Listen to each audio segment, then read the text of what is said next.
a business point of view, as a performer, you have to understand what you're offering.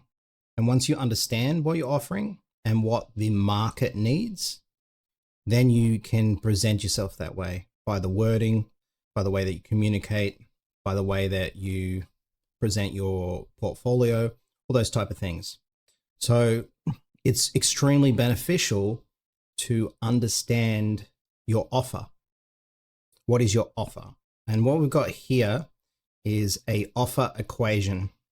So when you start looking at this, you might miss a couple of things, but within this equation, there's pretty much everything you need to consider when you're presenting your offer. So let's have a look. So looking here, the offer equation, is your offer valuable?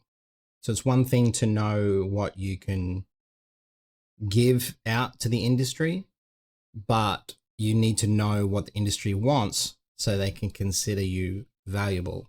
And once you're valuable, then you'll get paid.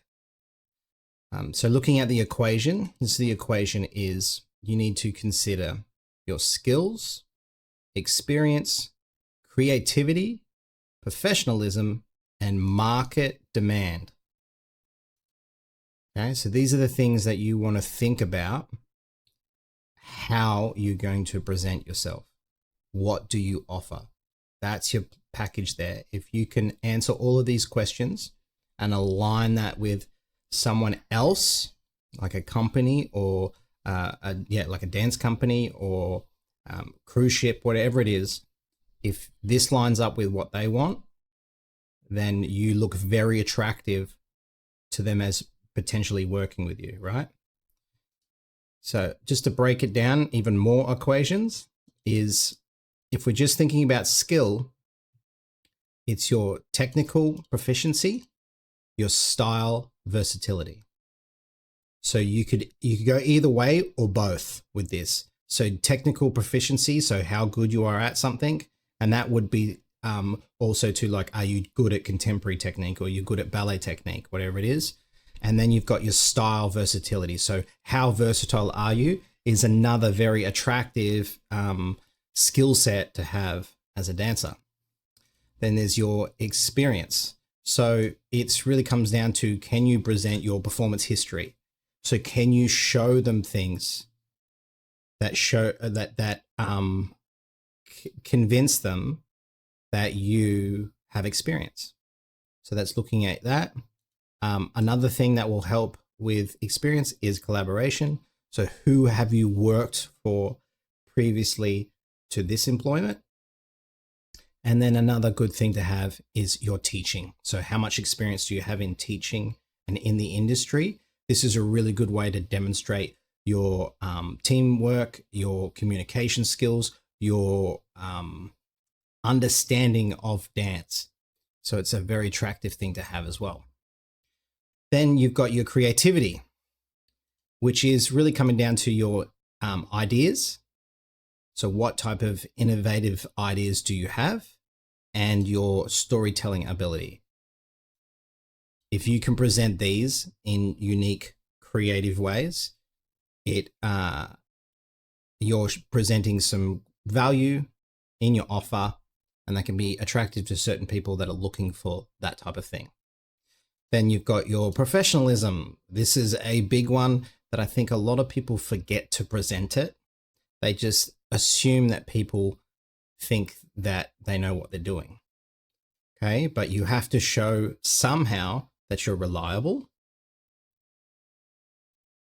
somehow that you've got strong work ethic, and that you're a team player, that you do teamwork. These three things are very, very important to any professional endeavor. So take those into consideration when you're putting together your offer. Most of this will have to be done with just your imagery and with the way that you talk and with the way that you like put your words together, your copy, the way that you email, things like that. Very important. And then just like if someone communicates with you, can you get back to them in a professional manner and also in a time frame as well. Then this is another one that if you don't have market demand, even if you offer something, yeah, if you offer bananas and the whole shop is already full of bananas, then it's not valuable, is it? It's a weird analogy, but anyway. So you have to make sure that you know what the industry trends are. So what is in demand.